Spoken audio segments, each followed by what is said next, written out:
அன்பு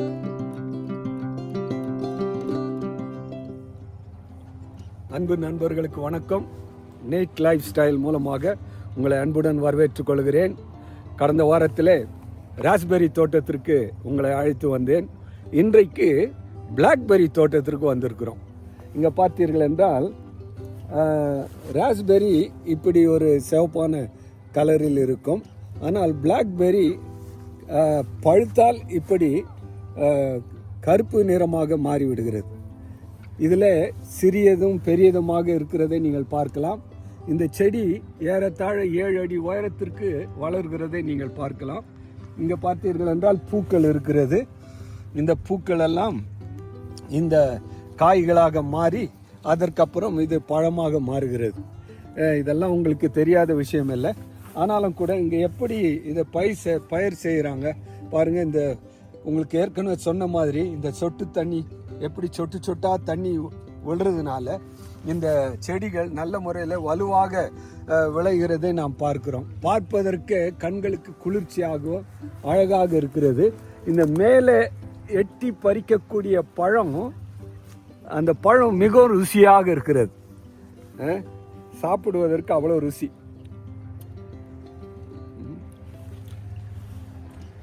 காரணம் சிலருக்கு எட்ட முடியறதில்ல, அவங்க கட்டையாக இருப்பாங்க. அதனால் இந்த மேலே இருக்கிற பழத்தெல்லாம் என்ன செய்யலை, அவங்க பறிக்காமல் விட்டுருக்காங்க. அது ரொம்ப ருசியாக இருக்கிறது.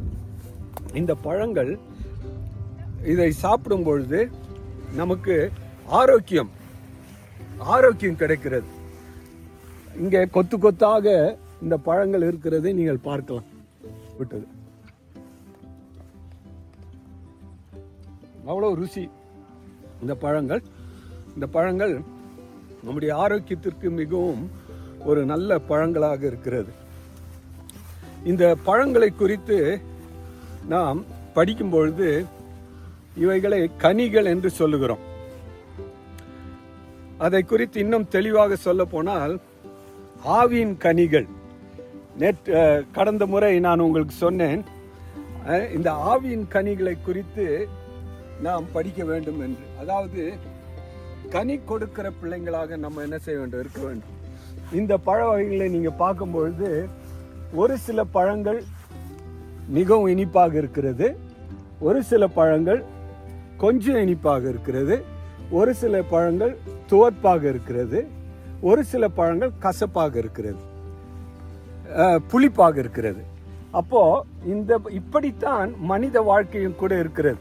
ஒரு சிலர்கள் எப்படி இருக்கிறார்கள், பேசுவதற்கும் பழகுவதற்குமே எப்படி இருக்கிறார்கள், இனிப்புள்ள மக்களாக இருக்கிறார்கள். ஒரு சிலர்கள் இன்னும் வாழ்க்கையில் முன்னேற வேண்டும் என்று முன்னேறி கொண்டிருக்கிறார்கள். ஆனால் நாம் கற்றுக்கொள்ள வேண்டியது என்னவென்றால், இந்த பழங்களைப் போல ஒரு சுவையான பழங்களாக இருக்க வேண்டும். அதாவது இந்த பழங்கள் சாதாரணமாக என்ன செய்யவில்லை, வரவில்லை. இதற்கு என்ன செய்திருக்கிறார்கள், தண்ணீர் பாய்ச்சி உரம் போட்டு மிகவும் நல்ல முறையில் வளர்த்திருக்கிறார்கள். அதே போல நாமும் நம்முடைய வாழ்க்கையில நல்ல குணங்கள் வேண்டும், பழக வேண்டும், நல்ல கனிகளை கொடுக்க வேண்டும். இன்றைக்கு ஒரே ஒரு கனியை குறித்து மட்டும் நான் சொல்ல ஆசைப்படுகிறேன். அது என்ன கனி என்றால் அன்பு என்ற கனி. அநேகருக்கு அன்பு என்ற கனிக்கு அநேகமாக அர்த்தங்கள் தெரியவதில்லை. அன்பு என்பது ஒரு ஆக்ஷன் வேர்டு, அது ஒரு பாசிவ் வேர்டு கிடையாது. அதாவது கொடுங்கள் உங்களுக்கு கொடுக்கப்படும் என்று நாம் வாசிக்கிறோம். இவைகளுக்கு இந்த செடிகளுக்கு என்ன செய்திருக்கிறார்கள், உரம் போட்டு தண்ணீர் போட்டு வேலி போட்டு இவைகள் எல்லாவற்றையும் கொடுத்தது நிமித்தமாக இப்பேற்பட்ட கனிகள் இருக்கிறதை நீங்கள் பார்க்கிறீர்கள்.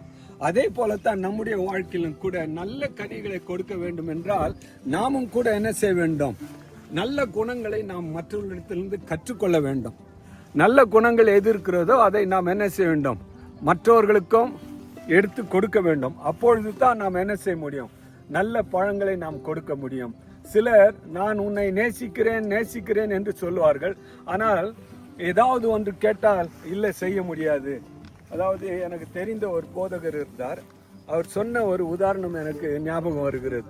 அதாவது ஒரு வயதான தாயார் தன்னுடைய மகளிடத்தில், மகளே எனக்கு கொஞ்சம் தண்ணீர் வேண்டும்.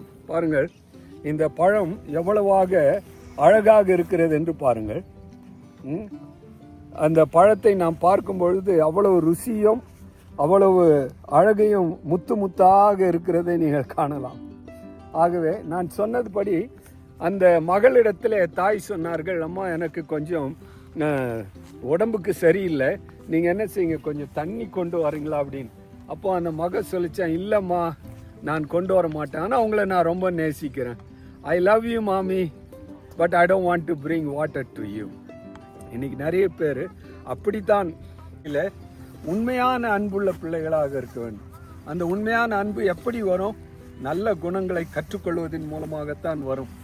இந்த பழம் எப்படி ஒரு ருசியுள்ள ஒரு இடத்திற்கு வருகிறதோ அதே போலத்தான் நாமும் கூட ஒரு நல்ல நிலைக்கு வர வேண்டும். அப்பொழுது மற்றவர்களும் என்ன செய்வார்கள்?